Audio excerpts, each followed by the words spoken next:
어린 나이에 어머니를 잃어버렸던 것이 불쌍했던지 아버지 야곱은 요셉과 베냐민을 아주 특별하게 사랑을 했던 것 같습니다.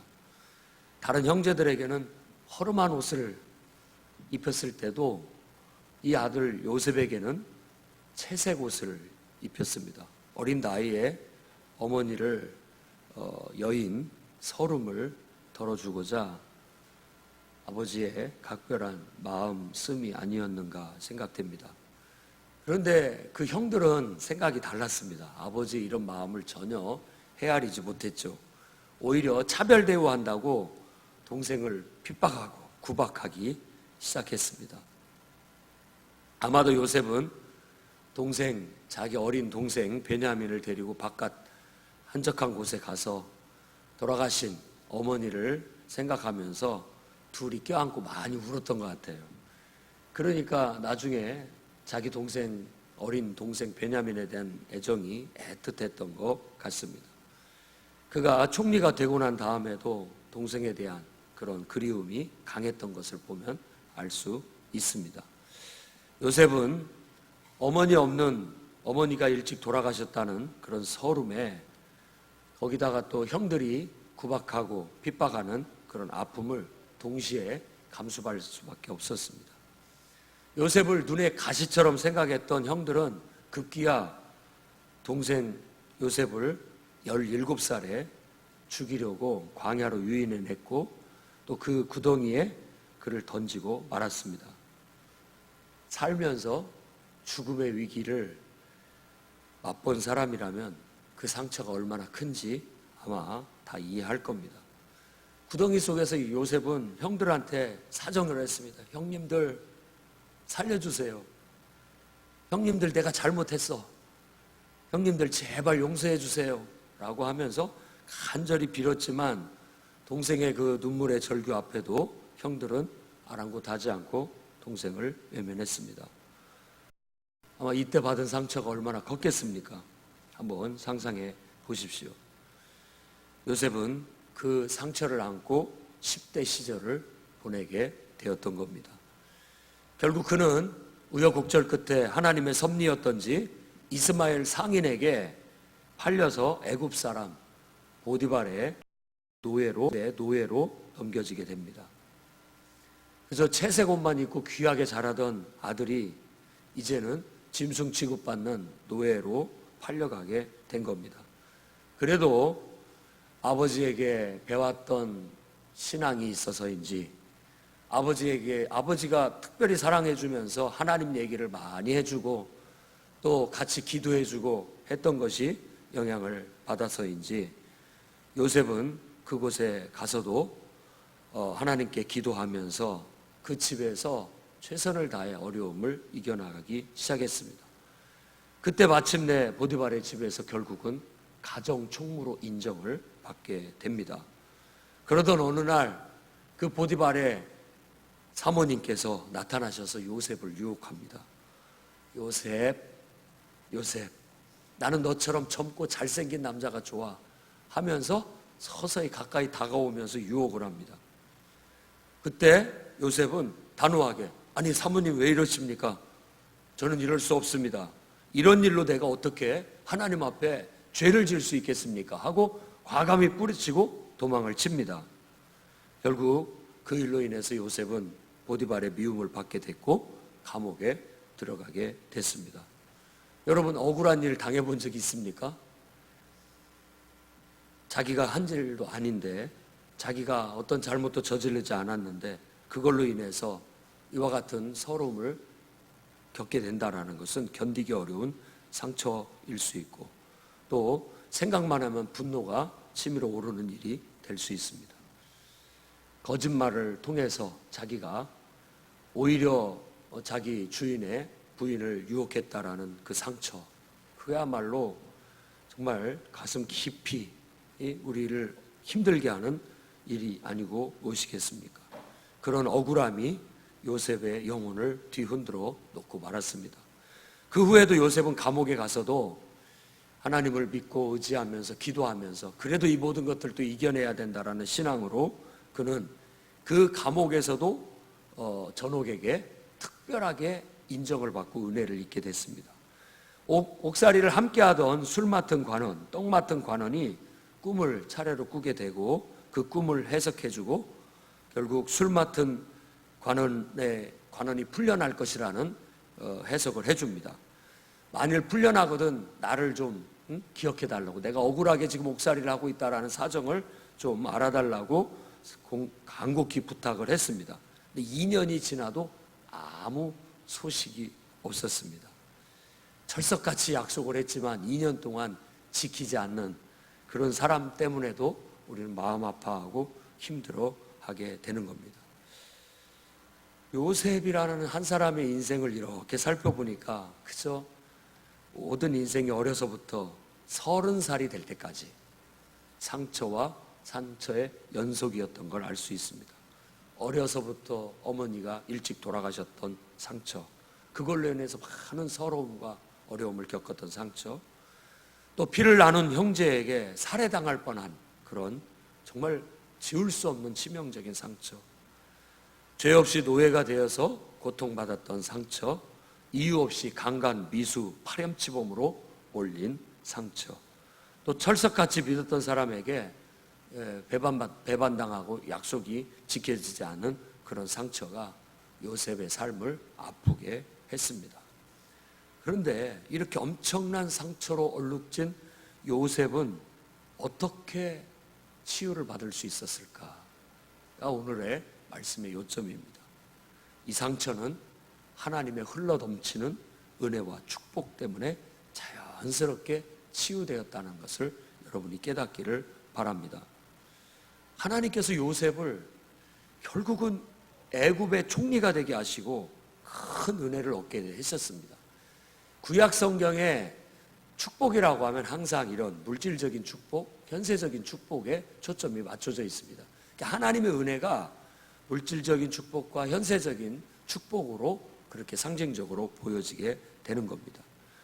하나님께서는 그를 애굽의 총리의 자리로 이끄시고 바로의 인정반지를 끼게 해주셨습니다. 그 말은 무슨 말이냐면 지금으로 말하자면 대통령이 찍을 수 있는 도장 그걸 다 줄 테니까 네가 마음대로 서명을 해라 라고 하는 것과 같은 특별한 대우였던 겁니다. 최고의 권력자가 됐다는 뜻이기도 합니다. 세마포 옷을 입게 했다고 했는데 지금으로 말하자면 이태리째 그냥 고급 양복을 입은 것과 같습니다. 그리고 금사슬을 목에 걸고 버금 수레를 타게 하셨다는데 지금으로 한다면 최고급 승용차, 최고의 승용차를 타게 했다라는 겁니다. 이렇듯 하나님께서 채워주시는 축복이 임하자 요셉은 서서히 그 안에 있었던 품었던 도끼가 사라지기 시작하고 상처가 자기도 모르게 잊혀지게 되었던 것입니다. 그래서 결혼하여 첫 번째 낳은 아들의 이름을 바로 므낫세라고 하는 겁니다. 그 므낫세라는 이름은 성경을 보니까 바로 잊어버렸다는 뜻입니다. 요셉이 그 장자의 이름을 므낫세라 하였으니 하나님이 나로 모든 고난과 나의 아비의 온 집 일을 잊어버리게 하셨다. 하나님의 은혜와 축복이 여러분에게 풍성히 부어져서 살아오면서 겪었던 수많은 아픔과 상처, 우여곡절들, 그것들이 다 잊혀지는 축복이 신년 이 특별 새벽 기도 기간을 통하여 이루어지기를 바랍니다. 네. 이 상처라는 것 자체가 흔적 자체까지 없어지는 것 같지는 않습니다. 다만 하나님께 받은 바 은혜와 축복이 너무 크니까 그것이 가려져 보이는 겁니다. 가려져 보이는 거예요. 여러분 아무리 사람한테 용서해라, 용서해라, 잊어버려라, 잊어버려야 해도 안 잊어집니다. 그보다 더 큰 은혜와 축복이 뭔가가 임했을 때 그걸로 인해서 대비적으로 상대적으로 그게 작게 보이게 되면 잊혀지게 되는 겁니다. 하나님이 여러분의 상처, 아픔, 어두운 과거들 다 잊게 해주는 그런 은혜와 축복으로 올 한 해 넘치도록 채워주시기를 바랍니다. 결국 아버지 집에서 있었던 요셉의 고난, 원한 다 은혜를 받음으로 잊어버리게 되었던 겁니다. 간교한 보디발의 아내와 또 10년 동안 섬겼던 대가로 감옥살이를 했던 것들 다 잊어버리게 하셨습니다. 이게 바로 은혜 받은 자의 특징입니다. 요셉은 둘째 아들을 낳고 그 이름을 에브라임이라 합니다. 이 뜻은 두 배의 결실이라는 뜻입니다. 52절에 차남의 이름은 에브라임이라 하였으니 하나님이 나를 내 수고한 땅에서 번성하게 하셨다 함이더라. 이게 무슨 뜻이냐? 지긋지긋하던 모든 일들을 다 잊게 하실 뿐만 아니라 하나님께서 두 배의 축복을 부어주셨다라고 말합니다. 느닷없이 닥쳐오는 인생의 시련 앞에 우리는 어찌할 바를 모르는 경우가 많습니다. 하지만 어떤 상황에서도 우리가 낙심하지 않고 하나님을 잊어버리지 않고 기도하고 주어진 현실 앞에 최선을 다하여 우리 믿음을 지키고 그리스도인으로서 당당 살아가게 된다면 언젠가 하나님은 두 배의 결실을 거두게 하실 줄로 믿습니다. 올 한 해 꿋꿋하게 당당하게 여러분 믿음을 잘 지키고 어떤 상황 앞에서도 기도를 잃지 말고 하나님을 의지하는 걸 잃지 말고 나아가십시오. 하나님께서 생각지 않은 두 배의 결실을, 아니 10배의 결실을 여러분에게 맺게 해주실 줄로 믿습니다. 그 은혜가 여러분에게 넘치게 임하게 되면 인생의 아픔은, 그동안 겪었던 인생의 서름은 아무것도 아닙니다.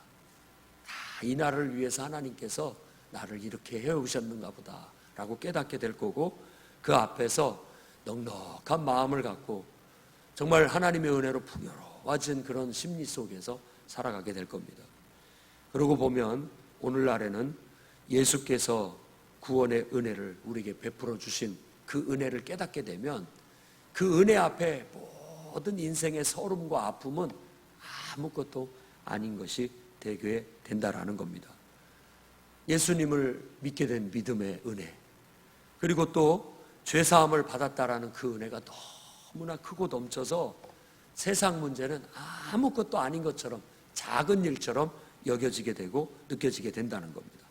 막달라 마리아를 한번 보십시다. 그녀는 창기에다가 7 귀신이 들려서 뭔가에 휩쓸려서 방황하듯 사는 인생이었습니다. 그의 인생의 상처와 시련이 오죽했으면 그런 삶을 살고 있었겠습니까? 그런데 어느 날 예수님을 만나 은혜를 잊게 됩니다. 그래서 그가 거룩한 여인으로 변화되게 되는 겁니다. 결국 인생의 방황에서 벗어나게 됐고, 몸부림치고 벗어나고 싶어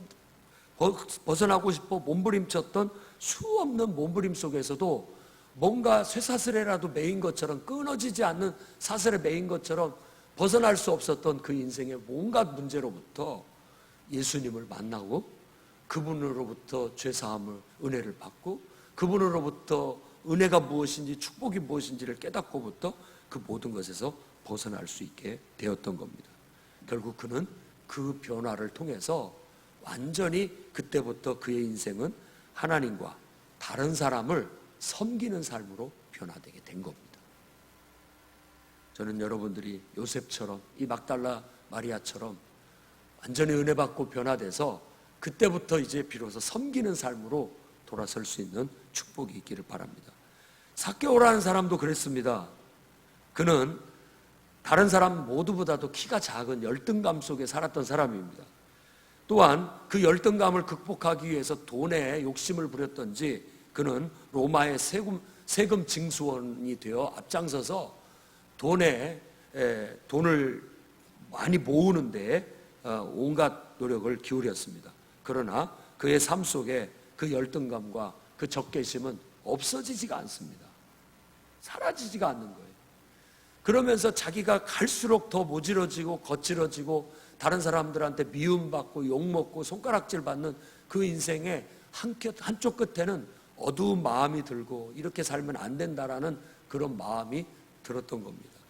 그러나 스스로가 그것에서 벗어날 수 없는 혼란 속에 있을 때 예수의 소문을 듣게 됐고, 예수님이라도 한번 만나봐야 되겠다 하고 찾아갔어요. 그렇지만은 그가 키가 작아서 예수님을 감히 얼굴도 제대로 쳐다볼 수 없자 나무에라도 올라가서 그분을 한번 바라봐야겠다라고 해서 뽕나무에 올라가 그분을 바라보게 됐고, 예수님이 그를 알아봐 주시고 그를 만나 주시고 그를 인정해 주셔서 삭개오야, 내가 오늘 네 집으로 가겠다라고 말씀해 주시자, 그동안 풀리지 않았던 인생의 열등감과 적개심 그리고 불만족, 이 모든 것들이 한마디에 그냥 싹 녹아내리는 것 같고, 너무나 기뻐서 나무에서 내려오는지도 모르게 내려오게 되고, 너무나 기뻐 예수님을 모시고 자기 집으로 가게 됐고, 잔치를 베풀고 환영하고 축복하고, 거기에서 결단을 합니다. 내 재산 절반을 팔아서 다 나눠주겠습니다. 내가 누구를 억울하게 돈을 내가 갈취한 것이 있으면 4배로 알아서 내가 다 갚아주겠습니다. 이 말은 무슨 말이냐면, 완전히 이제는 나는 돈에 눈 멀고 살았던 인생에 돈은 내 가치 저 밑바닥으로 떨어진 거예요. 하나님의 은혜가 너무 크고 좋으니까 그 은혜 앞에 돈의 가치는 그보다 상대적으로 낮아지게 됐다라는 의미가 되는 겁니다. 그도 그 은혜 앞에 변화되어서 그때부터 예수님과 또 다른 사람을 섬기는 삶을 살게 되었던 겁니다. 더 무엇이 필요하겠습니까? 우리에겐 그 어떤 것보다도 큰 십자가의 은혜가 있습니다. 오늘 여러분과 여러분의 가정이 그 은혜로 가득 차서, 그 은혜가 여러분과 여러분의 가정을 꽉 채워서 그 은혜의 풍성함을 경험하시기 바랍니다. 올 한 해는 정말 다른 것 다 거두절미하고 하나님의 은혜가 너무나 충만하고 충만해서 다른 세상 모든 것들은 다 잊어버릴 만큼 은혜로 충만한, 하나님의 축복으로 충만한 그런 한 해가 되고 그런 가정이 되시기를 바랍니다. 하나님의 은혜로 부요한 영혼들은 더 바랄 것이 없는 겁니다. 이제는 그저 하나님을 기쁨으로 섬기고 또 다른 사람을 기쁨으로 섬기는 그런 삶을 살게 되는 겁니다. 그래서 저는 세 번째 날 여러분에게 주는 메시지가 은혜 받은 자로 섬기면서 살자, 은혜 받은 자로 섬기자라는 말씀을 여러분에게 드립니다. 올 한 해 여러분이 정말 은혜가 충만하게 임해서 그 은혜가 여러분의 가정을 가득 채우고 그 은혜가 다른 사람에게도 흘러 들어갈 수 있도록, 어려운 사람에게도 흘러 들어갈 수 있도록, 또 고통하고 있는 사람들에게도 흘러갈 수 있도록, 병들어 힘들어하는 사람에게도 흘러갈 수 있도록, 예수님을 믿지 않는 사람에게까지도 흘러 들어갈 수 있도록 하나님이 채워주시기를 바랍니다. 은혜는 흘러 내려가는 겁니다. 더 멀리, 더 많은 사람에게 풍성히 흘러 내려가다 보면 나도 은혜 받고 다른 사람에게도 은혜가 흘러 들어가고 온 세상이 은혜로 가득 차 흘러 넘치게 되면 세상이 천국이 되지 않겠습니까? 하나님께 귀하게 정말 영광스럽게 쓰임받는 여러분들이 되시기를 바랍니다. 은혜가 넘쳐나서 그 은혜가 여러분과 여러분의 가정을 통해서, 여러분의 자녀를 통해서 더 많은 사람에게 흘러 넘치기를 예수님의 이름으로